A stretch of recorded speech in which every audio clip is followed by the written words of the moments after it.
Hi, my name is Gail Finney, and I'm a state representative in Kansas for the 84th District, and I'm in my 5th term, serving my 9th year. Well, today we had a hearing on my Civil Asset Forfeiture Bill, HB 2018, and the reason I had requested that bill, the bill, what it does, it makes sure, I shouldn't say make sure, but it requires a conviction before someone's property can be seized by law enforcement. It's a very simple bill. The reason I introduced the bill is because I've had constituents come to me that have complained about their property being seized. They've been accused, but they haven't been arrested or charged in a crime. And a lot of times they're not in a position where they can fight because they don't have the resources, because sometimes the resources have been seized. So them appealing, trying to get their property back is troublesome for a lot of people, and it puts a tremendous burdens on our constituents that aren't in a position to fight back on a state level or on a federal level.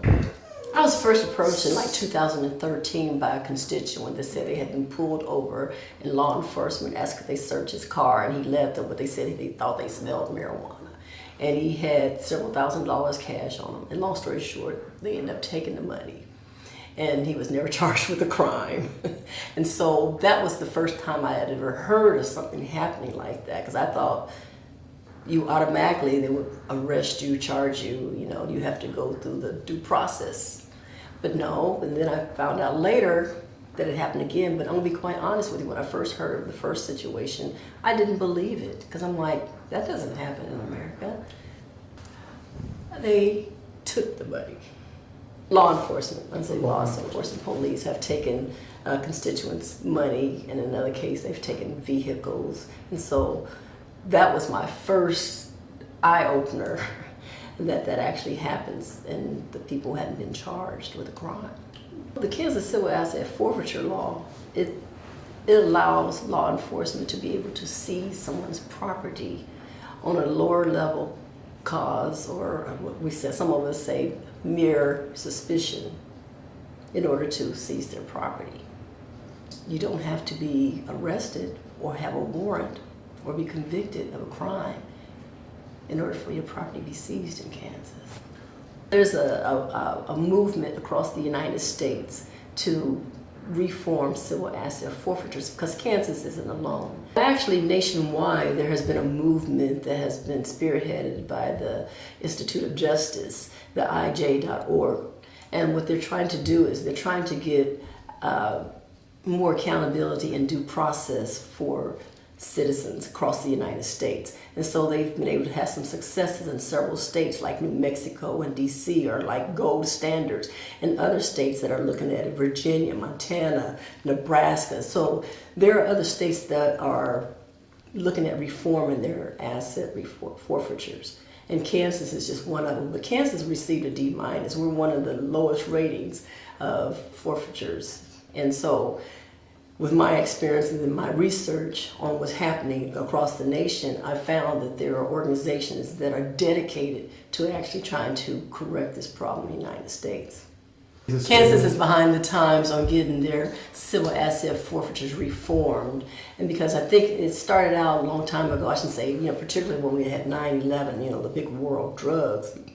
There were a lot of kingpins, and they were trying to go after terrorists and money. And so what happens is, I think since that time, it's just kind of gotten much more comfortable and much more easier to seize assets. And I think people are beginning to notice that the average Jane and Joe, average citizens, are being affected, and the drug kingpins that it was designed for, that may be few and far in between comparison to some of the individual liberties of people that are losing their private property and their due process rights.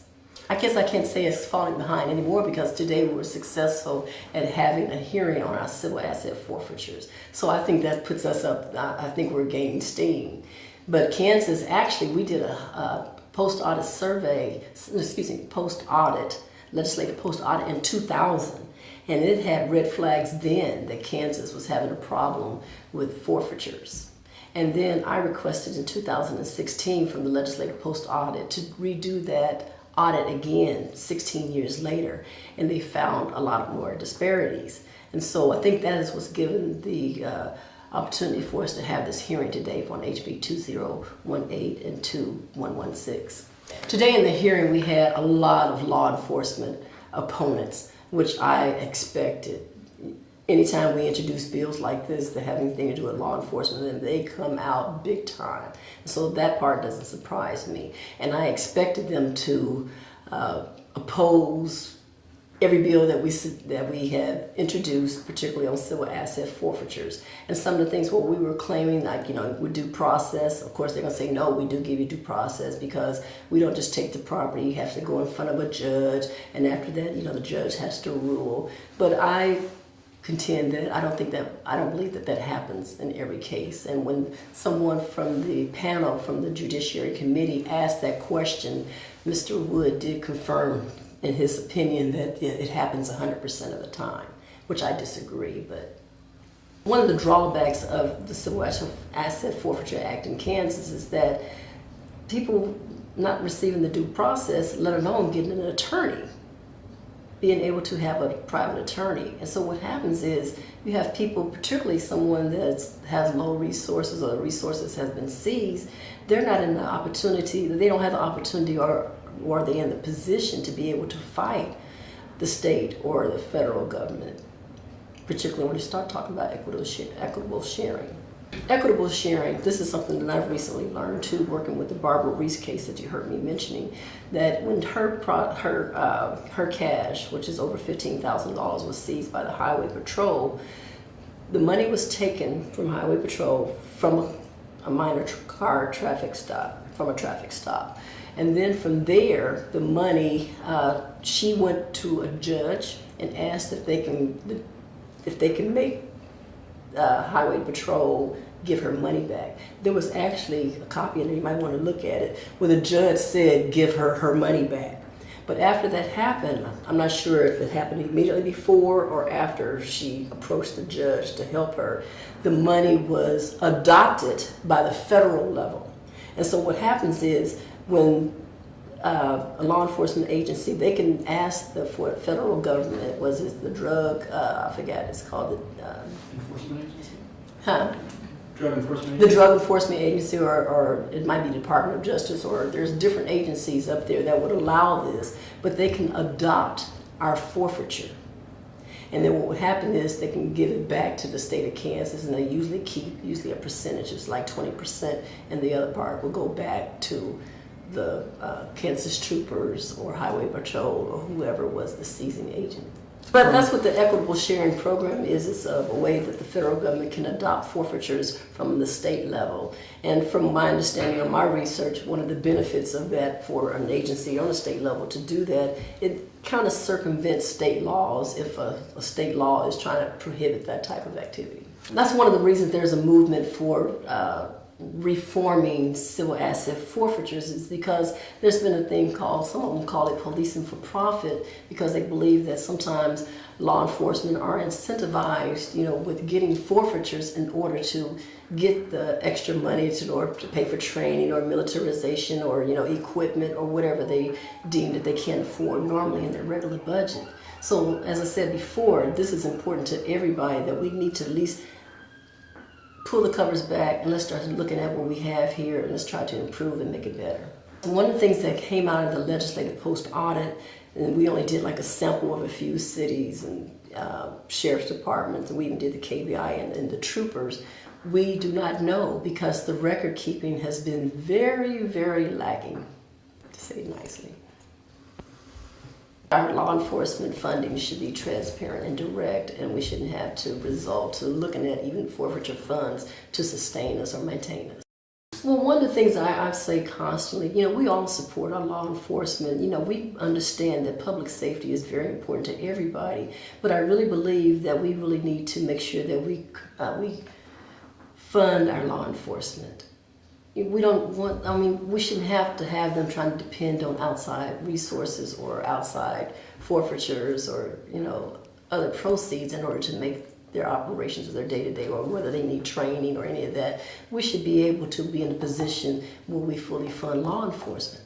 The whole reason that we're actually doing this, that we had this hearing today, and that we're actually looking at our Civil Asset Forfeiture Act in Kansas, is because some people think that it's okay the way we've been doing it, status quo. However, there's another sector of us, Democratic, Republican, extreme conservative, extreme liberal, progressives, we all agree on one thing. We think that our citizens are not being able to get their constitutional rights in Kansas as far as property rights and due process. Because some of the stories that we've heard, particularly myself, that I've heard, is that there hasn't been that process where, they take the property or get the receipt and then go in front of a judge and then, it is, adjudicated at that particular time. So that's the reason that we're having a hearing, so that we can work out the fine details and get the pros and the cons, and hopefully we'll be able to come up with a better Civil Asset Forfeiture Act in Kansas. Well, I think this is a positive opportunity for law enforcement and for the Kansas legislature and the citizens. Just for to have an open hearing is a big step, to build the awareness and the recognition about civil asset forfeitures in Kansas. I think this is educating a lot of people across the state.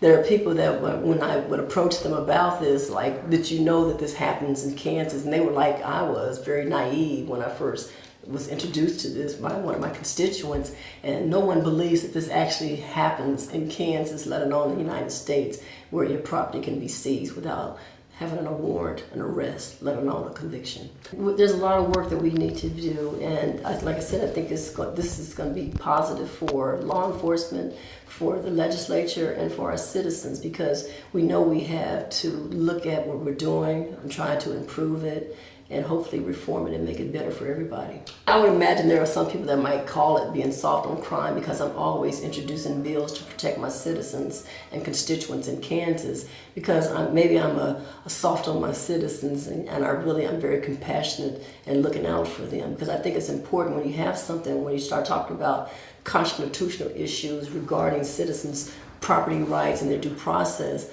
I'm going to be fighting for them. So you can call it what you want, but I'm going to get out there and put the gloves on when it comes to representing my citizens and the citizens of the state of Kansas.